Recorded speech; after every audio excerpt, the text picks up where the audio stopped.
அக்கா கனிமொழி பேசக்கூடிய நேரத்தில் அந்த கூட்டத்தை புறக்கணித்து விட்டு சென்றிருக்கிறார்கள். அவர்கள் அந்த மக்களுக்கு கொடுத்த தேர்தலுக்கு முன்பாகவும் சரி, தேர்தலுக்கு பிறகு இந்த மாதிரி ஒவ்வொரு மாநாட்டில் வந்து அந்த மக்களுக்கு கொடுக்கக்கூடிய எந்த வாக்குறுதியுமே நிறைவேற்றுவது கிடையாது. கடந்த வருஷம் இதே முட்டத்தில் நடைபெற்ற மாநாட்டில் நம்முடைய துணை முதலமைச்சர் உதயநிதி அவர்கள் கலந்து கொண்டு மீண்டும் ஒரு முறை வாக்குறுதி கொடுத்தார். நாங்கள் உடனடியாக இதை மாற்ற போறோம். ஒரு வருஷம் குடும்பத்தை சேர்ந்தவர்கள் இறந்து விட்டு ஒரு வருஷம் ஆயிட்டுன்னா அவரை இறந்ததாக கணக்கீடு செய்து அந்த குடும்பத்துக்கு இழப்பீடு வழங்குவதற்கு நாங்கள் ஆவணம் செய்வோம், அதற்கான முயற்சி எடுப்போம்னு சொன்னாங்க. சொல்லிட்டு போய் அடுத்த வருஷம் இப்போ மருமகன் வந்தாரு, இப்போ மாமியார் வந்து அதே மக்கள் மத்தியில் கொஞ்சம் கூட வெக்கமே இல்லாம, கொஞ்சம் கூட சூடு சுரணை இல்லாம, கொஞ்சம் கூட கூச்சமே இல்லாம, நம்ம தொடர்ந்து ஒவ்வொரு வருஷமா வந்து இந்த மக்களுக்கு வாக்குறுதியை கொடுத்துட்டு போறோம், ஆனா ஒரு ஆணியை நம்ம புடுங்க மாட்டேங்கிறவன், இந்த மக்கள் நம்மளை பார்த்து ஏளனமா சிரிப்பாங்களே அப்படிங்கிற கூச்ச உணர்வு கொஞ்சம் கூட இல்லாம மறுபடியும் மாநாட்டுக்கு வந்திருக்கிறார்கள். அதனாலதான் அந்த மக்கள் புறக்கணிக்கிறார்கள். தொழிலுக்கு போவாங்க, ஒரு புயலோ அலையோ அல்லது இன்னொரு போட்டு மோதியோ ஏதோ கடல்ல கீழே விழுந்துட்டாங்க அப்படின்னு சொன்னா அவர்களை உடனடியாக கண்டுபிடிப்பதற்கு ஹெலிகாப்டர் இறங்குதளம், அதாவது ஹெலிகாப்டருடன் கூடிய ஹெலிகாப்டர் இறங்குதளம் நாங்கள் ஆட்சிக்கு வந்தால் அமைப்போம் சொல்லி எப்போது சொல்றாங்க தெரியுமா? எப்படி மலை பிரதேசங்களில் இருக்கக்கூடியவர்கள் எஸ்டி பிரிவுல பழங்குடியின மக்களாக இருக்கிறார்களோ அதே மாதிரி மீனவ சமூக மக்களையும் பழங்குடியினர் பட்டியலில் இணைக்கணும் அப்படின்னு சொல்வது அவருடைய நீண்ட நாள் கோரிக்கை. கிட்டத்தட்ட 30-40 தொகுதிகள் எனக்கு தெரிஞ்சு மீனவர்கள் தான் அந்த தொகுதியினுடைய வெற்றி வாய்ப்பை நிர்ணயம் செய்கிறார்கள். அப்படி இருக்கக்கூடிய இடத்துல அந்த மக்களுடைய நீண்ட நாள் கோரிக்கை அதையும் கிடப்புல போட்டிருக்கிறது அரசு. முதல்ல அந்த அனுமதி கொடுக்கப்பட்டு விட்ட உடனே அந்த மக்களுடைய பிரச்சனையை உணர்ந்து களத்துல நின்று மிகப்பெரிய அளவுல போராடியது தமிழக வெற்றி கழகம் தான். ஏற்கனவே வந்து IREL சொல்லக்கூடிய ஒரு நிறுவனம் மூலமாக கடல்ல இருந்து அணுக்கனிமங்கள் எடுக்கக்கூடிய காரணத்தினால இங்க கன்னியாகுமரியில கடற்கரை பகுதிகளில் மிகப்பெரிய அளவுல கேன்சர் நோய் பாதிக்கப்பட்டு கொண்டிருக்கிறது. தொடர்ந்து இந்த திமுக அரசாங்கத்தால மீனவ சமூகமும் இஸ்லாமிய சமூகமும் வஞ்சிக்கப்பட்டு கொண்டிருக்கிறார்கள். வெல்கம் டு வெற்றிவாக யூடியூப் சேனல். நான் உங்கள் சுல்ஃபிகர். நேற்றைய தினம் நவம்பர் 21 அகில உலக மீனவர் தினம். இந்த மீனவர் தினத்தை முன்னிட்டு ஒவ்வொரு வருஷமும் கன்னியாகுமரி மாவட்டத்துல ஏதாவது ஒரு கடற்கரை பகுதியில இந்த CPDன்னு சொல்லக்கூடிய, அதாவது கடலோர அமைதி மற்றும் வளர்ச்சி குழு அப்படின்னு சொல்லி ஒரு இயக்கம் இருக்கிறது, ஒரு சங்கம் இருக்கிறது. அவர்கள் மூலமாக ஒரு மிகப்பெரிய பொதுக்கூட்டம் நடைபெறும். இந்த பொதுக்கூட்டத்துல பல்வேறு அரசியல் கட்சியினுடைய தலைவர்கள் கலந்து கொள்வார்கள். குறிப்பாக ஆளும் கட்சியை சேர்ந்தவர்கள் கலந்து கொள்வார்கள். கடந்த 2022 இணையம் அப்படின்னு சொல்லக்கூடிய ஒரு ஊர்ல நடந்துச்சு. நம்ம அக்கா கனிமொழி அவர்கள் கலந்து கொண்டார்கள். போன வருஷம் முட்டம் அப்படின்னு சொல்லக்கூடிய ஒரு ஊர்ல நடந்துச்சு. நம்முடைய துணை முதலமைச்சர் உதயநிதி ஸ்டாலின் அவர்கள் கலந்து கொண்டார்கள்.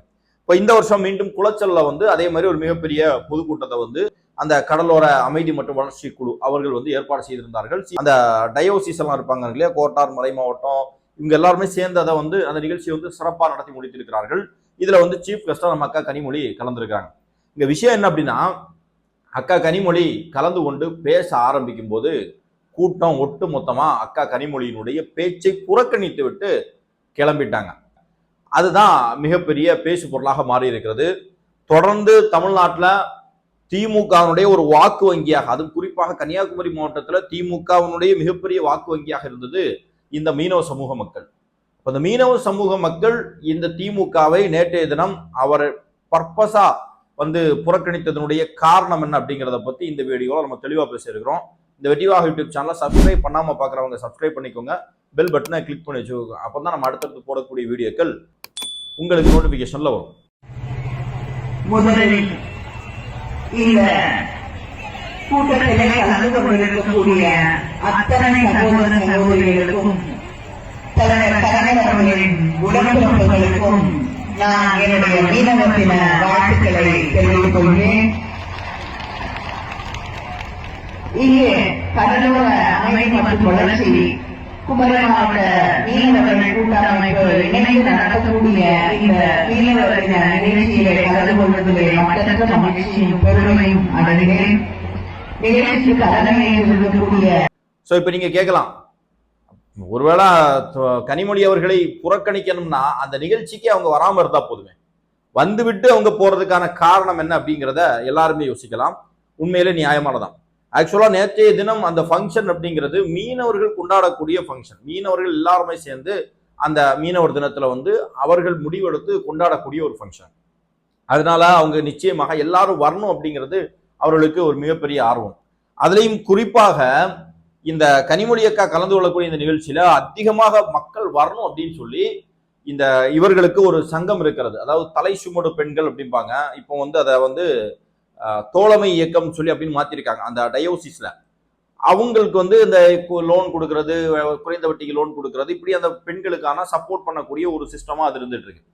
ஸோ அங்க வந்து கம்பல்சரியா கட்டாயப்படுத்தி நிச்சயமாக இந்த பொதுக்கூட்டத்திற்கு பெண்கள் அனைவரும் வர வேண்டும், வராதவர்களுக்கு 500 ரூபா ஃபைனு அப்படின்னு சொல்லியிருக்கிறாங்க. அதனுடைய அடிப்படையில பல பேரும் சரி எதுக்கு இப்படி ஃபைனு 500 ரூபா நம்ம நஷ்டப்படணும், சரி ஒரு வட்டு போயிட்டு வந்துருவோம், நம்ம மீனவர்களுக்காக கொண்டாடக்கூடிய ஒரு தினம் தானே அப்படின்னு சொல்லிட்டு மக்கள் வந்திருக்கிறாங்க.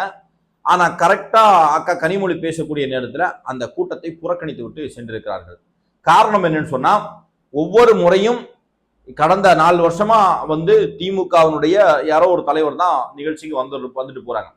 அவர்கள் அந்த மக்களுக்கு கொடுத்த தேர்தலுக்கு முன்பாகவும் சரி, தேர்தலுக்கு பிறகு இந்த மாதிரி ஒவ்வொரு மாநாட்டில் வந்து அந்த மக்களுக்கு கொடுக்கக்கூடிய எந்த வாக்குறுதியுமே நிறைவேற்றுவது கிடையாது. குறிப்பாக கடந்த வருஷம் 2024 நவம்பர் 21 முட்டத்துல நடைபெற்ற இந்த மீனவர் மாநாட்டில் பொதுக்கூட்டத்தில் கலந்து கொண்டு பேசிய துணை முதல்வர் ஒரு வாக்குறுதியை கொடுத்திருந்தார். என்ன வாக்குறுதி அப்படின்னா, பொதுவாக வந்து கடல்ல காணாம போகக்கூடிய மீனவர்கள் போயிடுவாங்க, கடல்ல காணாம போயிடுவாங்க, அவங்களுடைய உடல் கிடைக்காது. அப்ப உடல் கிடைக்கல அப்படின்னு சொன்னா அவர்கள் இறந்ததாக கணக்கு போட முடியாது. அப்ப அவர்களுக்கு இழப்பீடு, அந்த கணவனை இழந்த மகன் மனைவிக்கோ அல்லது அவருடைய குடும்பத்தாருக்கோ இழப்பீடு கொடுக்கணும் இல்லையா? அப்ப என்ன பண்ண மாட்டாங்கன்னா, இழப்பீடு கொடுக்கணும்னா குறைந்தபட்சம் 7 வருஷம் அந்த கடல்ல காணாம போனவர் திரும்பி வரக்கூடாது. 7 வருஷத்துக்கு அப்புறம் தான் அவர் இறந்துட்டார் அப்படின்னு சொல்லி உறுதி செஞ்சு அதற்கு பிறகு அந்த குடும்பத்தாருக்கு இழப்பீடு கொடுக்கும். அதாவது ஒரு குடும்பம் நல்லபடியா மகிழ்ச்சியான ஒரு வாழ்க்கையை வாழ்ந்துட்டு இருப்பாங்க, அவங்க கணவர் வந்து வேலைக்கு போயிட்டு கிடைக்கக்கூடிய வருமானத்தை குடும்பத்திற்கு, மனைவி, பிள்ளைங்களுக்கு எல்லாம் கொடுத்து அவருடைய கல்வி, அவருடைய இதுக்கு எல்லாமே பயன்படுத்திக்கிட்டு இருப்பாரு. திடீர்னு கடலுக்கு தொழிலுக்கு போனவர் காணாம போயிடுவார். அப்ப அந்த சூழல்ல அவர்களுடைய குடும்பத்திற்கு தேவைப்படுறதா உதவி, அப்படிதானா? உடனடியாக இம்மீடியட்டா நேற்றுக்கு வரைக்கும் குடும்பத்துல சம்பாதிச்சுட்டு இருந்த ஒரு மனுஷன் இறந்துட்டாருன்னு சொன்னா உடனடியாக இம்மீடியட்டா அந்த குடும்பத்தை தூக்கி ஒரு சப்போர்ட் பண்றதுதான் ஒரு உதவி. அந்த உதவி கிடைக்காது. 7 வருஷத்துக்கு அப்புறம் அந்த உதவி கிடைக்கும் அப்படிங்கிற ஒரு சட்டம் இருக்குது. இதை தொடர்ந்து மாற்றணும் அப்படின்னு சொல்லிட்டு மீனவ சங்கங்கள், மீனவ அமைப்புகள், பல்வேறு அரசியல் கட்சிகள், ஜனநாயக சக்திகள் தொடர்ந்து வலியுறுத்தி வந்துச்சு. செவி சாய்க்கவே இல்லை. 2021 சட்டமன்ற தேர்தலுக்கு முன்பாக இதே திமுக அரசு நாங்கள் ஆட்சிக்கு வந்தால் இதை செய்வோம்னு சொன்னாங்க. அதாவது ஒரு வருஷம், குறைந்தபட்சம் ஒரு வருஷம் அவர் காணாம போயிட்டாருன்னா, காணாம போய் ஒரு வருஷம் ஆயிடுச்சு, அவருடைய உடலோ அவரோ கிடைக்கல அப்படின்னு சொன்னா அவர் இறந்ததாக உறுதி செய்து அவர் அந்த குடும்பத்திற்கு வந்து போதுமான நிதியை வந்து கொடுக்கணும் அப்படிங்கிறது அவர்கள் கொடுத்த வாக்குறுதி. கடந்த வருஷம் இதே முட்டத்துல நடைபெற்ற மாநாட்டில் நம்முடைய துணை முதலமைச்சர் உதயநிதி அவர்கள் கலந்து கொண்டு மீண்டும் ஒரு முறை வாக்குறுதி கொடுத்தார். நாங்கள் உடனடியாக இதை மாற்ற போறோம். ஒரு வருஷம் குடும்பத்தை சேர்ந்தவர்கள் இறந்து விட்டு ஒரு வருஷம் ஆயிட்டுன்னா அவரை இறந்ததாக கணக்கீடு செய்து அந்த குடும்பத்துக்கு இழப்பீடு வழங்குவதற்கு நாங்கள் ஆவணம் செய்வோம், அதற்கான முயற்சி எடுப்போம்னு சொன்னாங்க. சொல்லிட்டு போய் அடுத்த வருஷம் இப்போ மருமகன் வந்தாரு, இப்போ மாமியார் வந்து அதே மக்கள் மத்தியில கொஞ்சம் கூட வெக்கமே இல்லாம, கொஞ்சம் கூட சூடு சுரணை இல்லாம, கொஞ்சம் கூட கூச்சமே இல்லாம, நம்ம தொடர்ந்து ஒவ்வொரு வருஷமா வந்து இந்த மக்களுக்கு வாக்குறுதியை கொடுத்துட்டு போறோம், ஆனா ஒரு ஆணியை நம்ம புடுங்க மாட்டேங்கிறவன், இந்த மக்கள் நம்மளை பார்த்து ஏளனமா சிரிப்பாங்களே அப்படிங்கிற கூச்ச உணர்வு கொஞ்சம் கூட இல்லாம மறுபடியும் மாநாட்டுக்கு வந்திருக்கிறார்கள். அதனாலதான் அந்த மக்கள் புறக்கணிக்கிறார்கள். இது மட்டும் கிடையாது, இந்த மீனவ சமூக மக்களுக்கு தொடர்ந்து அநீதி இழைக்கப்பட்டு கொண்டிருக்கிறது. மீனவ சமூக மக்களுடைய நீண்ட நாள் கோரிக்கைகள் எதையுமே நிறைவேற்றல. ஆனா ஒவ்வொரு தேர்தலுக்கு முன்பாகவும் அந்த மக்களுக்கு அந்த வாக்குறுதி மட்டும் தெளிவா கொடுத்துருவாங்க. உதாரணமா, கடல்ல காணாம போகக்கூடிய மீனவர்கள் கடல்ல காணாம போயிடுவாங்க. அதாவது தொழிலுக்கு போவாங்க, ஒரு புயலோ அலையோ அல்லது இன்னொரு போட்டு மோதியோ ஏதோ கடல்ல கீழே விழுந்துட்டாங்க அப்படின்னு சொன்னா அவர்களை உடனடியாக கண்டுபிடிப்பதற்கு ஹெலிகாப்டர் இறங்குதளம், அதாவது ஹெலிகாப்டருடன் கூடிய ஹெலிகாப்டர் இறங்குதளம் நாங்கள் ஆட்சிக்கு வந்தால் அமைப்போம் சொல்லி எப்போ இருந்து சொல்றாங்க தெரியுமா? 2004, 2005 இருந்து நான் அரசியல் களத்தை நான் பார்த்துட்டு வரேன். கல்லூரி 1ஆம் ஆண்டு படிக்கக்கூடிய அந்த காலகட்டத்திலிருந்தே நான் பார்த்துட்டு வரேன். அப்போ 2006 நினைக்கிறேன், அந்த தேர்தலே நான் நல்லா கவனிப்பேன். எங்க அப்பா வந்து ஒரு அரசியல்வாதி, அவர் வந்து இந்த பிரச்சாரத்துக்கு எல்லாம் போகக்கூடிய காரணத்தினால அப்போ எனக்கு தெரியும் அவங்க என்ன கோரிக்கை வைக்கிறாங்க, என்ன பேசுறாங்க அப்படிங்கிறத நல்லா வாட்ச் பண்ணுவோம். அப்போ இருந்தே சொல்லப்படுவது ஒவ்வொரு தேர்தலையும் கடலில் காணாமல் போகும் மீனவர்களை கண்டுபிடிப்பதற்கு ஹெலிகாப்டருடன் கூடிய ஹெலிகாப்டர் இறங்குதளம் அமைப்பும் சொல்லி ஒவ்வொரு தேர்தலையும் வாக்குறுதி கொடுத்துட்டு இருக்காங்க. எனக்கு தெரிஞ்சு, எனக்கு விவரம் தெரிஞ்ச 20 வருஷமா அதே கோரிக்கைகள் ஒவ்வொரு தேர்தலுக்கு முன்பாக வைக்கப்படுகிறது. எதையுமே நடைமுறைக்கு படுத்தல. இது ஒரு பெரிய விஷயமே கிடையாது. அதிகபட்சமா ஒரு 15 கோடி ரூபாய் ஆகும் அந்த புதிதாக வாங்கக்கூடிய ஹெலிகாப்டர். அதே மாதிரி அந்த ஹெலிகாப்டர் இறங்குதளம் சொன்னா பல ஏக்கர் கணக்குல வந்து புறம்போக்கு நிலங்கள் இருக்கு. அதுல ஒன்றை எடுத்து அந்த ஹெலிகாப்டர் இறங்குதளம் அமைக்கலாம். அதை மெயின்டைன் பண்றதுக்கு அதற்கான செலவுகள் எல்லாமே சேர்த்து ஒரு 15 கோடி ரூபாய் வந்து செலவாகும். ஸோ இதை இவங்களால செயல்படுத்த முடியல. ஆனா இந்த கட்சிகள் தேர்தல் நேரத்துல மக்களை சந்திக்க வரும்போது அதனுடைய தலைவர்கள், தேசிய தலைவர்ல இருந்து மாநில தலைவர் வரையிலும் வந்து போறதுக்கு டெம்பரவரியா ஹெலிகாப்டர் தளம் இவர்களால் அமைக்க முடியும். டெம்பரவரியா ஹெலிகாப்டர் வாடகைக்கு எடுத்துட்டு வர முடியும். ஆனால் நீண்ட நாள் கோரிக்கையாக இருக்கக்கூடிய இந்த ஹெலிகாப்டர் இறங்கு தளத்தை இந்த மக்களுக்காக செயல்படுத்த முடியாதுன்னு சொன்னா இது எந்த அளவுக்கு அந்த மக்களை புறக்கணிக்கக்கூடிய ஒரு மனநிலை. சரி, அது ஒண்ணு. அடுத்து மீனவ சமூகம், அவர்கள் ஒரு கடலோடி சமூகம், பாரம்பரியமான சமூகம். எப்படி மலை பிரதேசங்களில் இருக்கக்கூடியவர்கள் எஸ்டி பிரிவுல பழங்குடியின மக்களாக இருக்கிறார்களோ அதே மாதிரி மீனவ சமூக மக்களையும் பழங்குடியினர் பட்டியலில் இணைக்கணும் அப்படின்னு சொல்வது அவருடைய நீண்ட நாள் கோரிக்கை. தொடர்ந்து ஒவ்வொரு முறை தேர்தல் வரும்போதும் அனைத்து கட்சிகளும் சொல்லக்கூடிய வாக்குறுதிகள், நாங்கள் ஆட்சிக்கு வந்தால் மீனவர்களை பழங்குடியினர் பட்டியலில் இணைப்பதற்கான முயற்சியை செய்வோம் அப்படிங்கிறாங்க.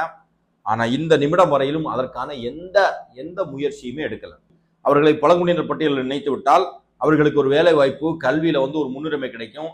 அதன் மூலமாக அந்த குடும்பத்தை சேர்ந்தவர்களும் அரசு பணிகள்ல போவாங்க, கலெக்டர் ஆவாங்க, ஐஏஎஸ் ஆபீசர் ஆவாங்க, நல்ல கல்லூரிகள் அவங்களுக்கு சீட்டு கிடைக்கும், அவர்களுடைய குடும்பமும் வாழ்வாதாரமும் மேம்படும், ஆட்சி அதிகாரத்தில் அவர்களும் வருவதற்கான வாய்ப்புகள் இருக்கு. ஆனா இதுவரையிலும் அதை செயல்படுத்தவில்லை. இந்த பக்கம் தேங்காய்பட்டினம் கடற்கரையில இருந்து சென்னை பழவேற்காடு வரையிலும் ஒரு மிக நீண்ட பகுதியாக மீனவர்கள் இருந்து கொண்டிருக்கிறார்கள். பல தொகுதிகள், கிட்டத்தட்ட 30-40 தொகுதிகள் எனக்கு தெரிஞ்சு மீனவர்கள் தான் அந்த தொகுதியினுடைய வெற்றி வாய்ப்பை நிர்ணயம் செய்கிறார்கள். அப்படி இருக்கக்கூடிய இடத்துல அந்த மக்களுடைய நீண்ட நாள் கோரிக்கை அதையும் கிடப்புல போட்டிருக்கிறது அரசு. பொதுவாக சொல்லல, இந்த திமுக அரசுன்னு சொல்றாங்க. அதற்கு பிறகு கடல்ல அவர்கள் இந்த ஒன்றிய அரசு கொண்டு வர முயற்சி செய்யக்கூடிய இந்த ஓஎன்ஜிசி திட்டம், ஓஎன்ஜிசி மூலமாக கடல்ல வந்து அதுலேயும் வந்து குறிப்பாக வந்து இந்த கன்னியாகுமரி பகுதிகளில் இருக்கக்கூடிய அந்த படுகை, அந்த பகுதியில் வந்து ஓஎன்ஜிசியினுடைய எண்ணெய் நிறுவனங்கள் கடல்ல வந்து கச்சா எண்ணெய் எடுப்பதற்கான முயற்சியில இறங்குறாங்க. அதற்கான அனுமதியை கொடுக்கப்பட்டு விட்டது. முதல்ல அந்த அனுமதி கொடுக்கப்பட்டு விட்ட உடனே அந்த மக்களுடைய பிரச்சனையை உணர்ந்து களத்துல நின்று மிகப்பெரிய அளவுல போராடியது தமிழக வெற்றி கழகம் தான். நம்முடைய போராட்டத்துக்கு பிறகு அது எப்படியும் அந்த ஸ்டாப் ஆகி வச்சிருக்கிறது. ஆனா இது எப்போ வேணா மீண்டும் அவர்கள் அதை செய்யறதுக்கு முயற்சி செய்யலாம்.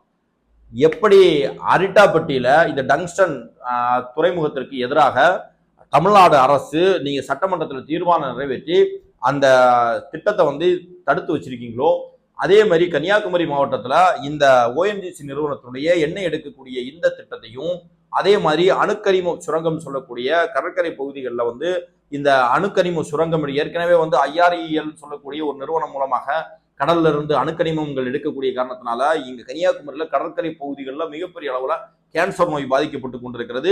ஸோ அதே மாதிரி இன்னும் வரக்கூடாது அப்படிங்கிறதுக்காக அதை சட்டமன்றத்தில் தீர்மானம் போட்டு தடுக்கணும்னு சொல்லி கேட்டா வாய்ப்பு இல்லை. சட்டமன்றத்தில் அவர்களுடைய பிரதிநிதியாக பேசுவதற்கு ஆள் இல்லை. அப்போ சமூக நீதி பேசக்கூடியவர்கள் அந்த மக்களுக்கான வாய்ப்பை கொடுக்காமல் இருக்கிறார்கள். தொடர்ந்து இந்த திமுக அரசாங்கத்தால மீனவ சமூகமும் இஸ்லாமிய சமூகமும் வஞ்சிக்கப்பட்டு கொண்டிருக்கிறார்கள். கேட்டா பிஜேபி வந்துடும், அது வந்துடும், இது வந்துடும் சொல்லி அந்த மக்களை ஏமாற்றி பூச்சாண்டி காமித்து அவர்களுக்கு கொடுக்க வேண்டிய அடிப்படை அதிகாரத்தை கொடுக்க மறுத்து வருகிறது திமுக. இது எல்லாருக்குமே தெரியும். குறிப்பாக அந்த மீனவ சமூக மக்களுக்கு தெரியுது.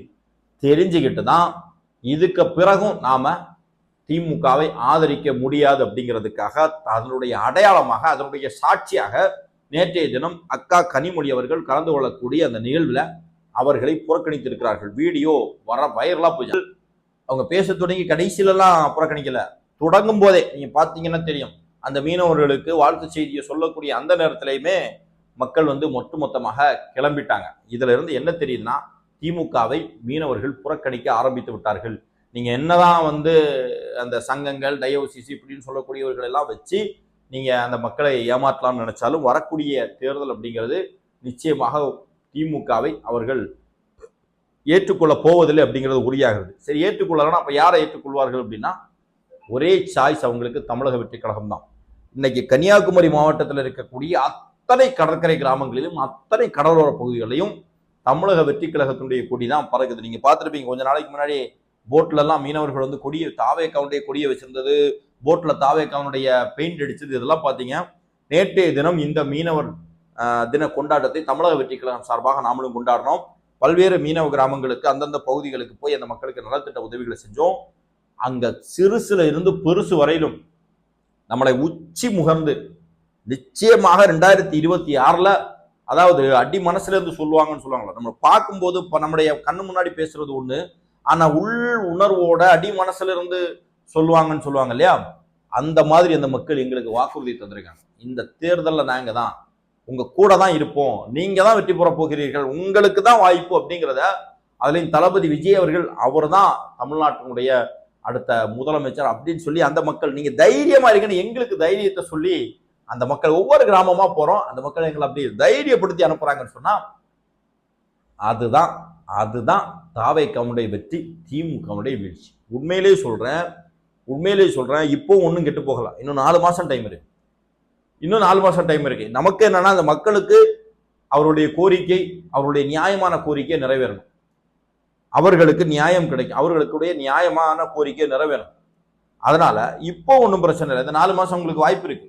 எதென்ன வாக்குறுதிகள் கொடுத்தீங்களோ அதை செய்வதற்கான முயற்சியில் நீங்க இறங்குங்க, முயற்சியை செய்யுங்க. 4 மாசத்துல உங்களால முடிக்க முடியுமான்னு தெரியல. நான் குறைந்தபட்சம் இந்த ஹெலிகாப்டர் இறங்குதளம் இந்த மாதிரிப்பட்ட விஷயங்களாவது செய்ய முடியும். இப்ப கூட நீங்க செய்யலாம், ஆனா செய்வீங்களா அப்படிங்கிறது சந்தேகத்திற்குரியதாக இருக்கிறது.